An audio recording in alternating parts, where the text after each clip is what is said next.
Morning, নমস্কার। আমি Mampi, homemaker মাম্পির আরও একটি নতুন ব্লগে আপনাদের সবাইকে স্বাগত জানাই। আশা রাখছি আপনারা সবাই খুব ভালো আছেন, আমরাও বেশ ভালো আছি। তো আবারও চলে এসেছি নতুন একটা ভিডিও নিয়ে। আশা করছি ভিডিওটি আপনাদের খুব ভালো লাগবে। আজ হচ্ছে রবিবার আর এখন বাজে সকাল 8:30। তো এখন থেকে আপনাদেরকে সঙ্গে নিয়ে ভিডিওটি শুরু করলাম। আজকে যেহেতু রবিবার মানেই একটু বেলা করে সবাই ঘুম থেকে উঠি। কিছুক্ষণই হলো সবাই ঘুম থেকে উঠে পড়েছি।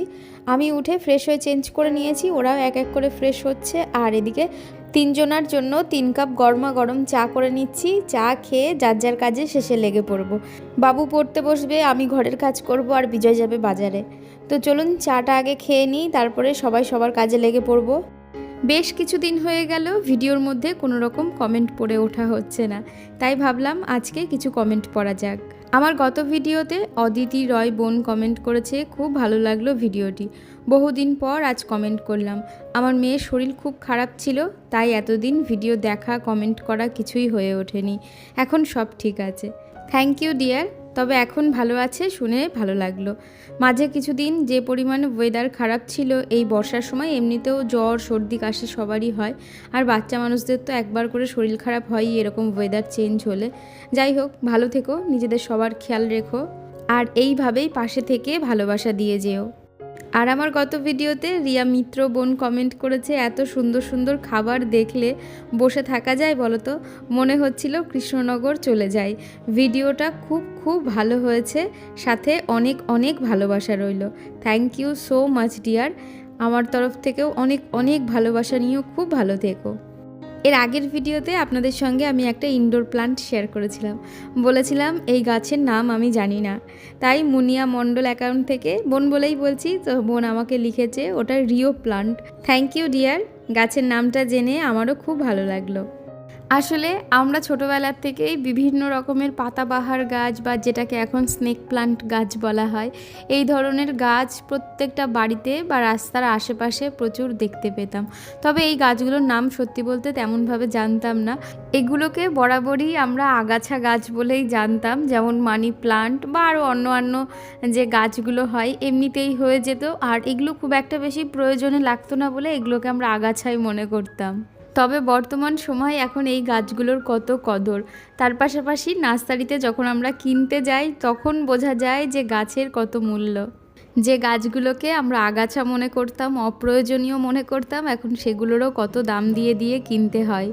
আসলেই একটা কথাই আছে না, সময় মূল্য বুঝিয়ে দেয়। একদমই তাই। সঠিক সময় এলে প্রত্যেকটা জিনিসেরই সঠিক মূল্য পাওয়া যায়।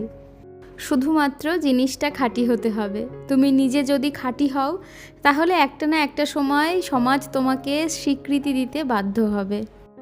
যাই হোক, ওদিকে কথা বলতে বলতে বিজয় বাজার থেকে চলে এসেছে। তো এই যে সবজির ব্যাগটা রান্নাঘরেই রেখে দিয়েছে, তো সবজিটা পরে গোছাবো, আগে সকালের খাবারটা করে দিই। বাবু ওদিকে তাড়া দিচ্ছে, কারণ ওরা আজকে বন্ধুর বাড়িতে যাবে গ্রুপ স্টাডি করতে। সেই কারণেই আমাকে বলছে, যাই হোক তুমি একটা কিছু তাড়াতাড়ি করে দাও। প্রথমে আমাকে বলেছিল ছাতুর শরবত করে দাও, আমি ওটা খেয়েই চলে যাব। তবে আমি বললাম আমার খুব একটা সময় লাগবে না, একটু পাস্তা করে দিই। ডিম দিয়ে এই পাস্তাটা করলে বাবু আর বিজয় দুজনাই খেতে খুব ভালোবাসে। বিজয়েরও সকালের খাবারটা হয়ে যাবে, সেই কারণে একটু পাস্তা বসিয়ে দিয়েছি। একদম সিম্পলভাবে ডিম দিয়ে করে দেবো, চটজলদি হয়েও যায় আর খেতেও না ভীষণ ভালো হয়। ওদিকে বিজয় বাজার থেকে আজকে ইলিশ মাছ নিয়ে এসেছে। তবে মাছের ব্যাগে আর তার পাশাপাশি সবজির ব্যাগে দুটোতেই হাত দিইনি। আগে ওদের খাবারটা করে দিয়ে দিই, তারপরে সবজিগুলো গুছিয়ে মাছ ধুয়ে তারপরে ঝটপট করে রান্নাটা করে নেব। প্রথমে ভেবেছিলাম সকালবেলায় ওদেরকে ইলিশ মাছ ভাজা আর ইলিশ মাছের তেল দিয়ে খেতে দেব, তবে বাবুর পড়া রয়েছে, এটা আমার খেয়াল ছিল না। যাই হোক, সেই কারণে একটু ঝটপট করে পাস্তাটাই করে দিচ্ছি। মাছ ভেজে একটু মাছের তেল ভেজেও রেখে দেবো, যদি বাবু পরে দুপুরবেলায় এসে খায় তো খাবে। এদিকে পাস্তা হয়ে গেছে, চলুন বাবুকে আর বিজয়কে দিয়ে আসি। তবে আমি আর পাস্তা খাইনি, আমি নিজের জন্য পরে একটু ছাতু শরবতই করে নিয়েছিলাম। যাই হোক, এদিকে ওদের বাব্বাটাকে দুজনকে খেতে দিয়ে দিয়েছি। তো বাবু ওই যে রেডি হয়ে নিয়েছে, ও খেয়ে দিয়ে বেরিয়ে যাবে। তো চলুন ওরা খাক, চলুন ঝটপট করে আমি রান্নার ওইগুলো গুছিয়ে নিই, মাছ টাছ ধুয়ে নিই, তার পাশাপাশি সবজিগুলোও গুছিয়ে রাখি। ঝটপট করে রান্নাটা করে নেব, এখন বেশ বেলাই হতে গেল, 10টা তো বেজেই গেছে। এদিকে ঝটপট করে আমি সবজি টবজি গুছিয়ে মাছ টাছ ধুয়ে যে ভাজতেও বসিয়ে দিয়েছি। প্রথমে মাছের মাথাগুলো ভেজে নিচ্ছি আর এক পিস মাছও ভাজতে বসিয়ে দিয়েছি, তার সঙ্গে মাছের তেলগুলো। মাছ ভাজাটা আর মাছের তেলটা তুলে রাখবো, বাবু এসে যদি দুপুরে খাবে। তবে আজকে আর মাছের মাথা দিয়ে অন্য কোনো তরকারি করব না, মাছের ঝোলই একেবারে করে রাখবো মাছের মাথা দিয়ে, মাছ দিয়ে। তবে আজকে ইলিশ মাছ রান্না করব আলু, কচু আর বেগুন দিয়ে। আর এইভাবে আলু, কচু, বেগুন দিয়ে আদা, জিরে, লঙ্কা বাটা দিয়ে মাছের ঝোল করলে না ভীষণ ভালো লাগে খেতে, দুর্দান্ত লাগে খেতে। এদিকে আলু, কচু আর বেগুন সবগুলোকে একবারে আমি ভাজতে বসিয়ে দিয়েছি। আর এই মাছের ঝোলে কোনো রকম কোনো কিছু ফোড়ন দেওয়ার প্রয়োজন পড়ে না। আর এখানে আমি আদা, লঙ্কা, জিরে বাটা দিচ্ছি, 2টো কাঁচা লঙ্কা, 2টো পাকা লঙ্কা দিয়েছি, তার পাশাপাশি 1 ইঞ্চি মতো আদা দিয়েছি আর 1 চামচ মতো জিরে দিয়েছি। ব্যাস এই দিয়েই মশলাটা করেছিলাম। করে লবণ, হলুদ দিয়ে আর ওই মশলাটা দিয়ে ভালো করে কষিয়ে নিয়েছি। পাশের ওভেনে আমি গরম জলও বসিয়ে দিয়েছি, ভালোভাবে কষানো হয়ে গেলে গরম জলটা আমি দিয়ে দেবো। দিয়ে ভালোভাবে মাছের ঝোলটা যখন ফুটে উঠবে তারপরে এক এক করে মাছগুলো আমি সব দিয়ে দেবো। ইলিশ মাছটা আমি রান্না করলে বেশিরভাগ সময় কাঁচা ইলিশই রান্না করি, এতে টেস্টটা না ভীষণ ভালো হয়। তবে মাছ যদি খুব বেশি পুরনো হয়, টাটকা না হয়, সেই ক্ষেত্রে আমি ইলিশ মাছটা ভেজেই রান্না করি। তবে এখন তো ইলিশের সিজন আর টাটকা মাছই পাওয়া যায়, বিজয় টাটকা মাছই নিয়ে এসেছে, যে কারণে আমি কাঁচা মাছই রান্না করছি আজকেও।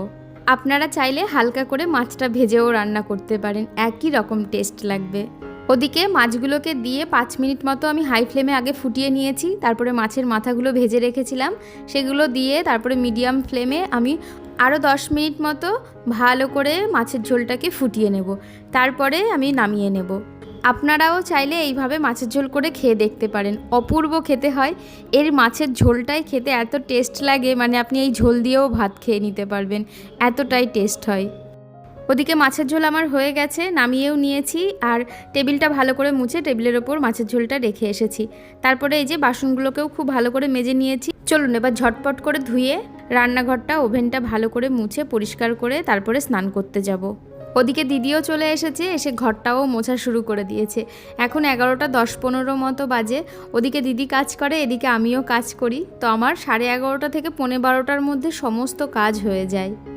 সকালবেলাতে দিদি ঘর মুছতে একটু তাড়াতাড়ি আসে, সেই কারণে আমার রান্নার এত তাড়া থাকে। না হলে আমি একটু লেট করে রান্না করলেও খুব একটা সমস্যা হয় না।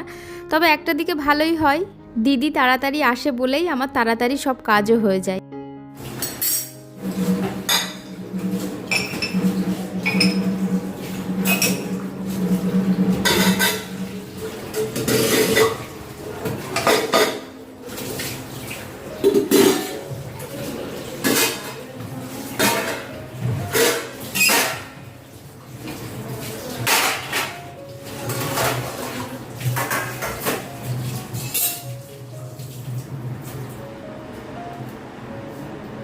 ওদিকে বাসন টাসন মেজে রান্নাঘরটাকে খুব সুন্দর করে পরিষ্কার করে নিয়েছিলাম। তারপরে এই যে স্নান করে এসে ভাত আর পাশে একটু ভেন্ডি সেদ্ধ করতে বসিয়ে দিয়েছি। বাজার থেকে আজকে বিজয় ভেন্ডি নিয়ে এসেছিল, আর বাড়িতে ভালো টাটকা ভেন্ডি থাকলেই আমার সেদ্ধ খেতে ইচ্ছা করে, আমার ভীষণ ভালো লাগে। যাই হোক, এদিকে রান্না তো অনেকক্ষণ আগেই হয়ে গেছে, বাবু এখনও আসেনি। এখন দুপুর 1টা মতো বাজে, ওরা এসে তারপরে স্নান টান করে নিলে তারপরে সবাই মিলে একসঙ্গে খেতে বসবো। তো চলুন আজকের মাছের ঝোলের ফাইনাল লুক আপনাদের সঙ্গে শেয়ার করি। এখানে এই যে 1 পিস মাছ আর তার সঙ্গে একটু মাছের তেল রেখে দিয়েছি, তার পাশাপাশি এই যে আলু, কচু আর বেগুন দিয়ে ইলিশ মাছের পাতলা ঝোল, যেটা খেতে অপূর্ব হয়েছিল, দারুণ খেতে হয়েছিল সত্যি বলছি। একদম হালকা পাতলাভাবে, খুব বেশি মশলারও প্রয়োজন পড়ে না, তবে মাছের ঝোলটা খেতে খুবই ভালো হয়। যাই হোক, ওদিকে বিজয় আর বাবু এসে স্নান ধান করে নিয়েছে, আর এই যে দুপুরের খাবারটাও বেড়ে নিয়েছি। তো চলুন ভিডিওটা আর বেশি বড় করব না। আর আজকের ভিডিওটা আপনাদের কেমন লাগলো অবশ্যই কমেন্ট করে জানাবেন, ভালো লাগলে একটি লাইক করবেন। আর যারা নতুন বন্ধুরা আছেন, প্রথমবার আমার ভিডিওটি দেখছেন, আপনারা চাইলে সাবস্ক্রাইব করে আমার পাশে থাকতে পারেন। আবারও দেখা হবে নতুন একটা ভিডিও নিয়ে, ততক্ষণ সুস্থ থাকবেন, ভালো থাকবেন, টাটা।